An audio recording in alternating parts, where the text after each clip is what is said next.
This episode of Death Parade confirms two different things. For one, you don't need to know each other to be paired up in this game, where Dakeem is. And number two, if you choose the option of suicide in your previous life, you don't necessarily get sent to hell. So, with this episode, it clears up a lot of questions I had, but the main thing you can get from this episode is, if you don't know the person you were versing, you don't really need to know them in your life when you were alive. You can actually be paired up with any random person as long as if you die at the exact same time. Because this is the first case through this series that we have seen in Death Parade that someone was paired up with someone they never actually knew firsthand. So, this episode. A very, very deep episode for different reasons. Now, we have two different sides, as always when it comes to Death Parade. You have it to the one side of the main male character of this episode. He seems like a standard otaku shut-in that had a very hard and tragic life when he was really young. His mother seemed to have walked out on him and his father, and he was left alone motherless for the majority of his entire life, up until he was in high school.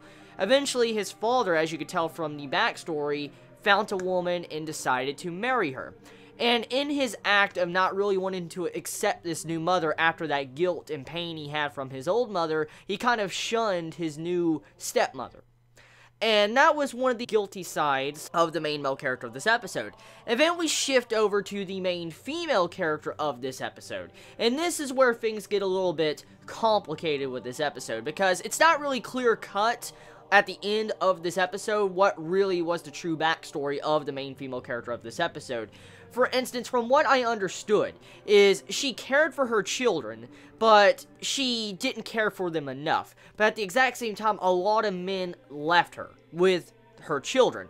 But I feel like there's more depth to this overall story. Judging by when the actual flashbacks first started, it makes me believe that she was a player alongside of having a lot of children. For instance, she was the type of woman that had a really, like a person she loved at the beginning, she loved him, and then eventually she started cheating and then getting more children. That's what it looks like to me. It looked like all those different children she had were from different fathers. And so she couldn't stay with one guy. She kept getting with other guys, and also men kept abusing her and being awful to her, from what I understood from the backstory. So which in turn led it to where her aggression was turned towards her children.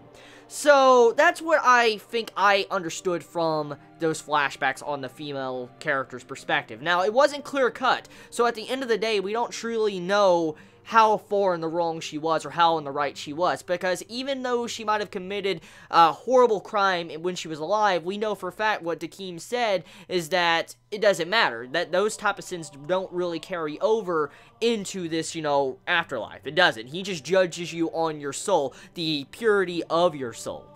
And so, we get to see firsthand of how dark or how, I guess, impure her soul really is in this episode. One thing that really stood out with the conversation with the main female character at the end compared to the dude that decided to suicide was the dialogue that the female said. For instance, in the episode, right at the end when she's crying on the arms of Dakeem, and she's like, I want to go back to my children, I was almost happy, and she was saying that type of stuff. That is when instantly I had alarm bells in my head, and I'm like, that is why. That is why. That is what chose Dakeem to send her to the void. You want to know why? Because as a mother, you should already be happy to begin with since you have children. To care for your children, you should already be slightly happy to begin with since you have children. I mean, if you cared for your children, you should have been happy to begin with to see them growing up and be with them. She didn't spend time with her children like she should have. And which in turn, that one dialogue line she said to Dakeem, like, I was almost happy, she should have already been happy to begin with. I mean, she may have had a rough and horrible life, but she should have been happy to know her children was there. But she took advantage of that, and she didn't actually even make up for the wrong she did in this episode. Like, in the episode, she says, like, I was almost happy. That's what she says, and she wanted to be sent back to her children.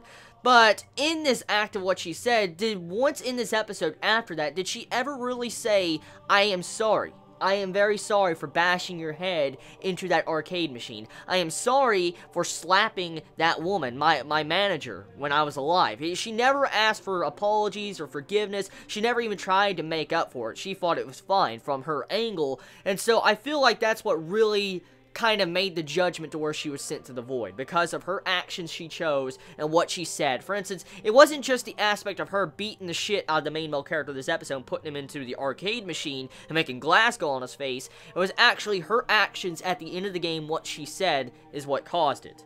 And so I see why she was sent to hell, I do, or technically the void, because it's kind of obvious when you start really thinking about it, but I mean, this is the beauty of Death Parade. It makes you think, and you don't really know at the end of the day truly what caused her to get sent to the void. I mean, you could think as much as you want, but it wasn't given to us. Like, the 100% answers were not given to us. We can only think about what really happened.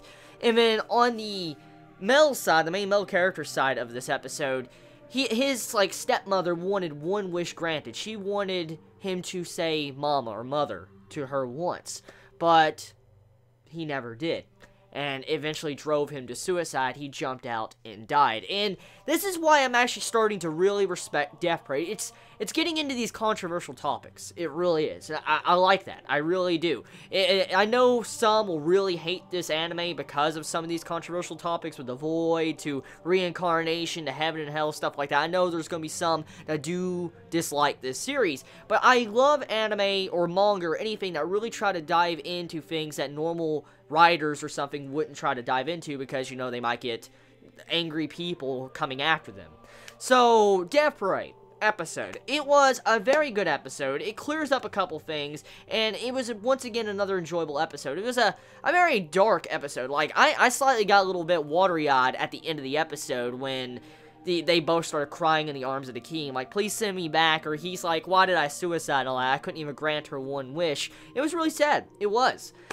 I honestly expected to see both of them sent to hell or the void in this episode. I expected that in this episode, because last week's episode, it had to where both got reincarnated. I expected, you know, both of them to be sent to hell. So, kind of shocking. I know for a fact we'll probably see that sometime in the future of this series. We'll probably get to see two very dark people, dark-souled people, get sent to hell. So, one thing I do want to actually talk about before I wrap this up is Dakeem. Dakeem in this episode, he started a lot of conflict, and that's actually one thing that actually got clarified in this. If there's not much darkness or, you know, conflict going on, and he knows for a fact that someone's actually evil, he will try to instigate some form of issues. Like, Dakeem in this episode, he had this, like, little wand stick or whatever, this little button remote, and he pressed the remote's button, and the, like, little top of the joystick popped off, and which in turn caused it to where both of the different characters had their own little issues to where they would remember about their past, and at the exact same time, they were able to, you know, have a form of issues. Like, the main female character of this episode was bashing the dude's head in because of what Dakeem did. So, Dakeem, as an arbiter, he actually has to start problems or issues. Like, he has to instigate some form of issues to drag out the darkness of a human soul if he can't get a reaction out of him. So, it's really mind-boggling when you start thinking about something like that. Tell me your thoughts in the comments below. How do you feel about this episode of Death Parade? It was a really good episode. Tell me your thoughts. And you all have a wonderful day or night wherever you live. Please be safe. Chibi out.